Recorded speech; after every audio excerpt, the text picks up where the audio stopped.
seperti beliau. Pak Anies, kami semua ini merindukan pemimpin yang memberikan keteladanan. Berani memimpin itu artinya berani menjadi teladan. Memimpin itu intinya meneladani. Maka kami merasa cocok bertemu dengan seorang pemimpin yang pantas menjadi teladan kita semua. Sebelum kami lanjutkan, izinkan kegiatan ini semula diinisiasi oleh AMM, bukan Angkatan Muda Muhammadiyah, tapi Aliansi Masyarakat Madani. Ketika kemudian berkomunikasi dengan beberapa eksponen elemen masyarakat yang lain, alhamdulillah respon jawaban itu gayung bersambut luar biasa, dan kita semua sepakat untuk menyambut kedatangan beliau. Ini yang pertama, mudah-mudahan nanti ada yang kedua. Sudah ada yang usul jalan sehat itu. Maka kami mengucapkan terima kasih dan selamat atas kehadiran para alim ulama yang kami hormati. Tidak kami sebutkan satu persatu. Para pemuka masyarakat, banyak akademisi, dan juga terutama organisasi kemasyarakatan, relawan-relawan, elemen-elemen, laskar, dan tidak lupa juga organisasi kemasyarakatan, dan juga para aktivis pimpinan partai yang juga hadir saat ini. Luar biasa disiplinnya ini, luar biasa. Seperti calon pemimpin kita, bukan calon pemimpin kita calon presiden. Insya Allah nanti. Pak Anies, kami tadi melihat banyak bendera dikibar-kibarkan, tapi tadi diumumkan selama acara tidak usah dikibar-kibarkan dulu. Ternyata ketaatannya luar biasa. Dengan ketaatan itu kita insya Allah menang. Hadirin, pemimpin itu kan uswah hasanah, yang kurang lebih artinya model terbaik. Maka kita akan memilih yang terbaik dari para calon itu.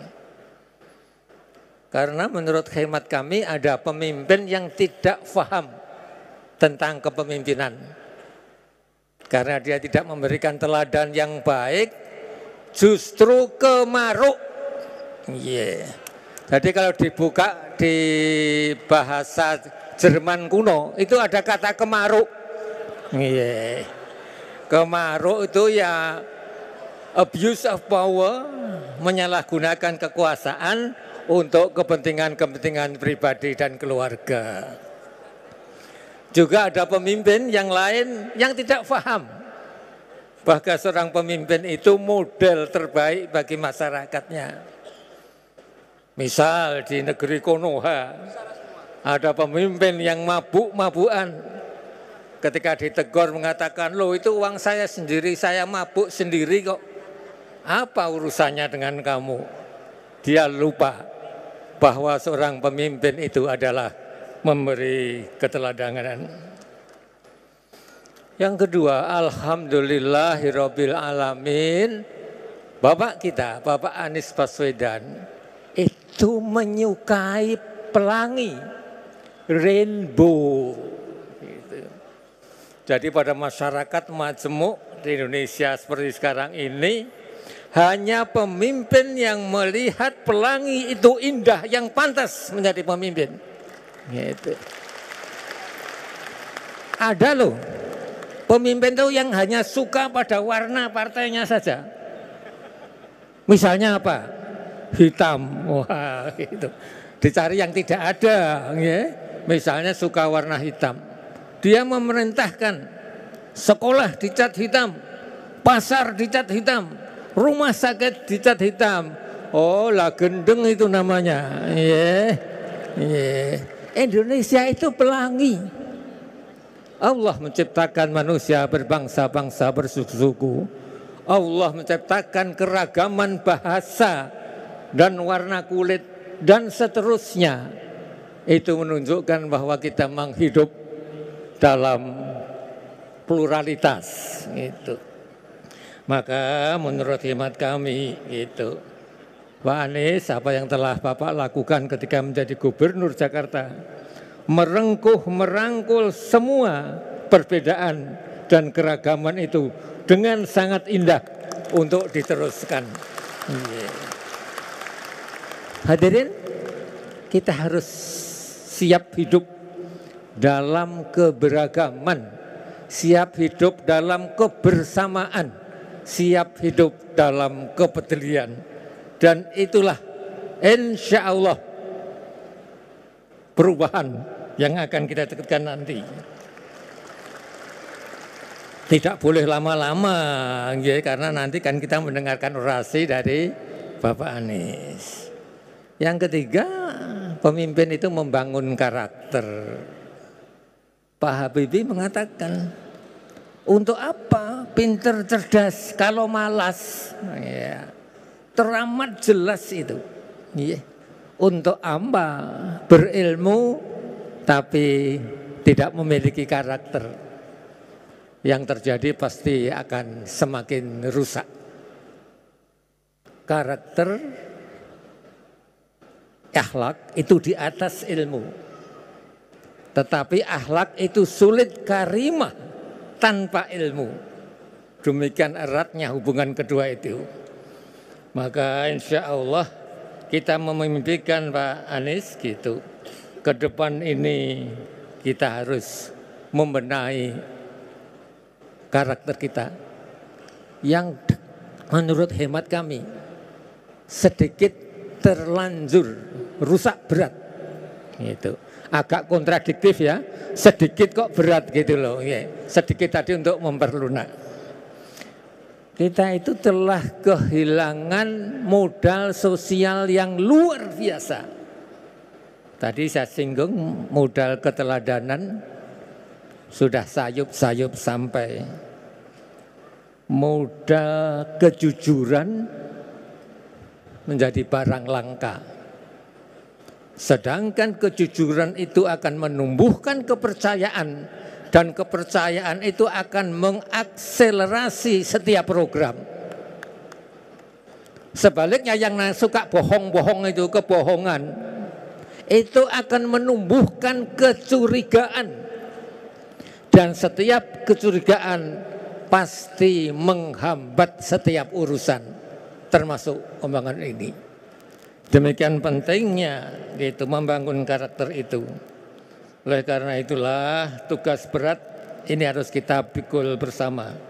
Memang terjadi, kita semua harus jujur, terjadi proses deteriorating, proses pemusuhan karakter yang mudah-mudahan dengan pemimpin baru akan terjadi perubahan. Yang terakhir, kemerdekaan itu berarti kedaulatan. Kedaulatan itu berarti kemandirian. Dan maaf, orang yang berhutang itu enggak bisa mandiri, pasti. Orang berhutang itu enggak bisa mandiri. Jadi ada novel itu ya, Siti Nurbaya itu. Bagaimana seorang gadis cantik dilamar seorang tua yang sudah renta. Si ayah tidak berdaya karena memiliki hutang. Maka menurut kami itu ini harus diperbaiki. Merdeka adalah kedaulatan. Kedaulatan sangat lengket dengan kemandirian, maka kemandirian bangsa ini harus kita tumbuhkan kembali kebanggaan akan bangsa kita ini. Hadirin, ke depan insya Allah Indonesia optimis akan gemah ripah loh Junawi. Pak Anies sehat, selamat, mengerjakan dengan penuh keikhlasan. Kalau ikhlas itu terasa ringan, termasuk ibu tidak ringan mendampingi. Mendampingi seorang pejuang itu harus didampingi oleh seorang pejuang pula. FDR, Franklin Delano Roosevelt, mengatasi Great Depression di Amerika, menurut hemat kami, saya membaca di sejarah, karena didampingi istri yang tangguh. Mudah-mudahan, ya mudah-mudahan ini terjadi kita. Kalau ada tutur kata kami yang rangkul berkenan, kami mohon maaf.